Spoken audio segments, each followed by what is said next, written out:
Nyus.po, politiknya juga po. Nyus.po, ruang publik Nyus.po.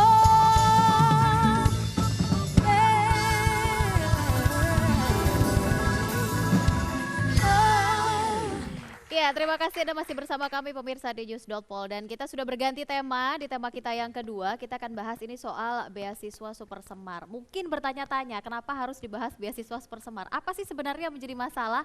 Kemudian kenapa tiba-tiba kasus ini menjadi mencuat begitu ya, tampil kembali? Kita akan bahas lebih lanjut malam hari ini ya Bang Iki ya. Iya. Betul ya? Sebetulnya begini, kami menerima banyak masukan. Ini yang namanya acara ruang publik, silahkan dikirim apa saja. Jadi masukannya berbunyi begini, kenapa tiba-tiba mengenai beasiswa Super Semar ini muncul sementara BLBI tenggelam. Begitu prosesnya. Jadi nggak adil gitu ya? Tidak adil. Ya minimal dua-duanya muncul lah. Gitu ya.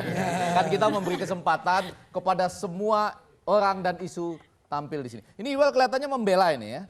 Ya saya sih bukannya membela ya. Kalau Mas Fendi pantas menuduh saya membela karena dia kan tidak dapat jatah beasiswa Super Semar. Gitu.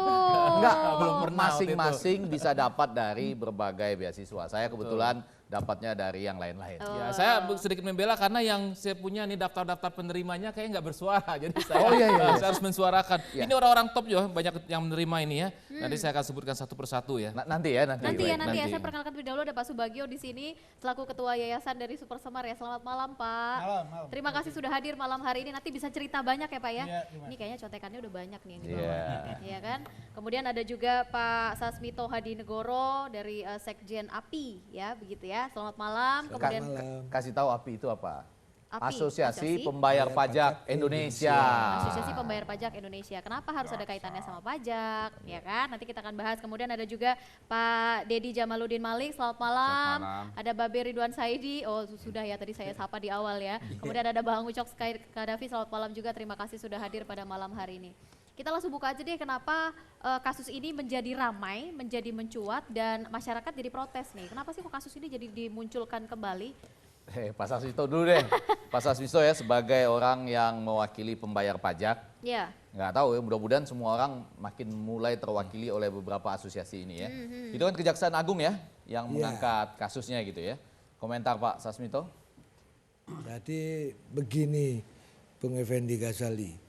Saya hampir 5 tahun terakhir itu selalu menyuarakan masyarakat pembayar pajak. Sudah menyetor pajak dari Sabang sampai Merauke. Di zaman Pak Harto itu uang pajak yang disetor ke APBN itu sama seperti sekarang itu posturnya hampir 70%. Hampir 70%?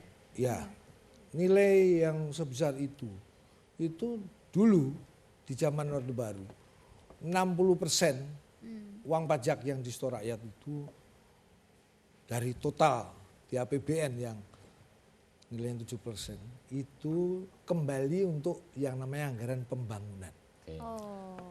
Untuk anggaran rutin yang dalam hal ini kriterianya itu untuk gaji, fasilitas dan sebagainya itu hanya 40%. Sejak era reformasi luar biasa. Uang pajak yang disetor rakyat itu zaman Pak Harto baru 100 triliunan. Tapi meskipun 100 triliunan waktu itu dengan bantuan luar negeri sampai Pak Harto lengser itu baru sampai 560 triliun. Itu 32 tahun Pak Harto berkuasa.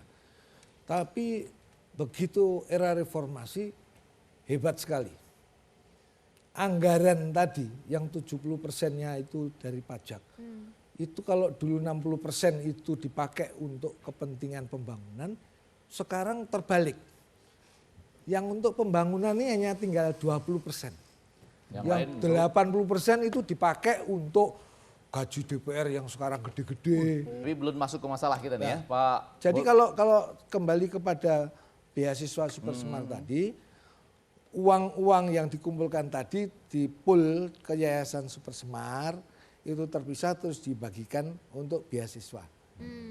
Nilainya dibandingkan dengan uang pajak yang diambil kemudian sekarang sampai 10 tahun terakhir.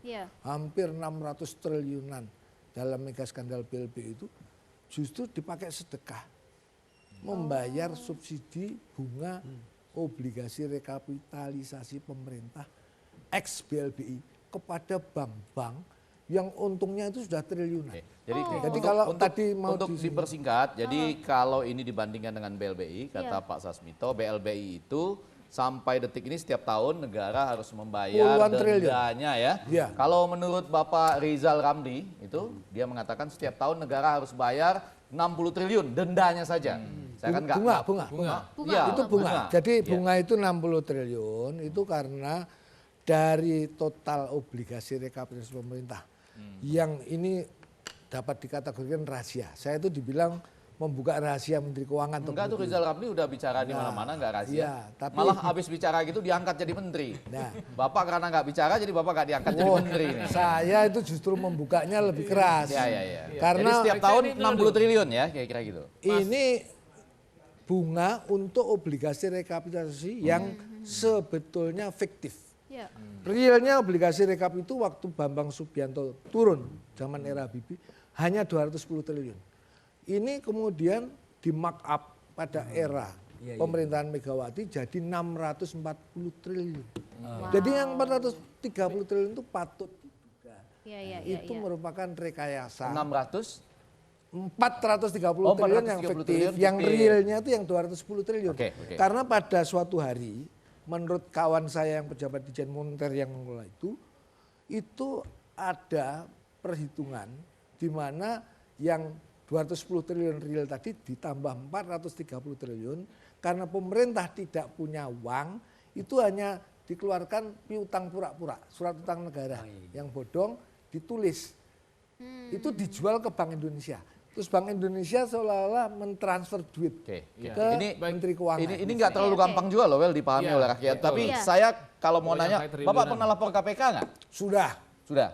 Sudah demo, saya sampai membawa peti mati dan mayat 3.000. Peti mati itu ada maaf ya, topengnya Trio Big Fish. Trio Big Fish.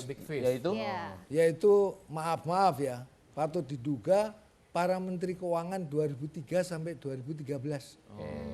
Itu yang menurut saya seharusnya kalau mau pemerintah itu serius, itu untuk melepaskan dari beban BLBI tadi harusnya mereka di meja hijaukan. Oke, ini tadi yang dikatakan oleh Bang Ege ya dari Rizal Ramli yang mengatakan bahwa negara masih bayar bunga BLBI 60 triliun per tahun. Per tahun. Sampai dan itu masih sampai 20, hari siang sampai tadi 20 saya tahun mendatang.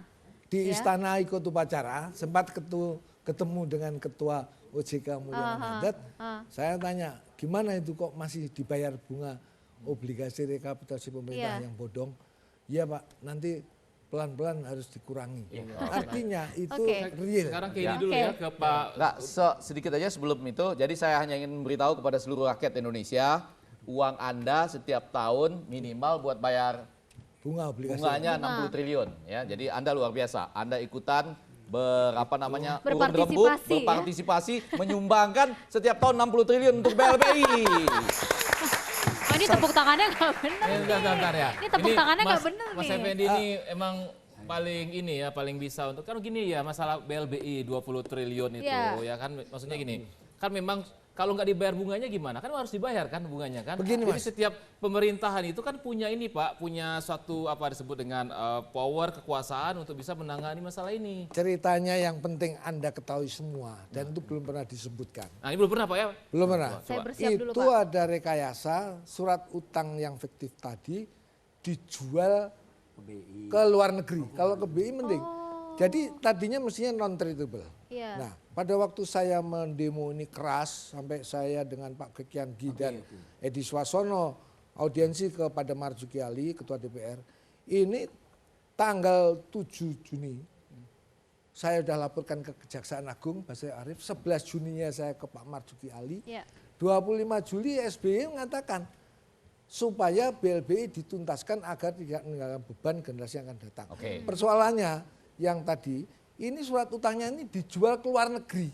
Sehingga seolah-olah Menteri Keuangan itu takut kalau nggak membayar, itu dianggap pokoknya sampai di bagian gagal ini bayar. Fiktif dan Pak SBY pernah mengatakan Akan harus dituntaskan. Nah, Iya, sekarang iya. ke Ya, ya Pak. Pak, 4, sekian triliun loh Pak 4,4. katanya. 4,4 tuh 4,4. yang hafal tuh. Mbak ya. Benya masih inget loh. Ya, ini masih. Kemana uangnya Pak 4,4 triliun?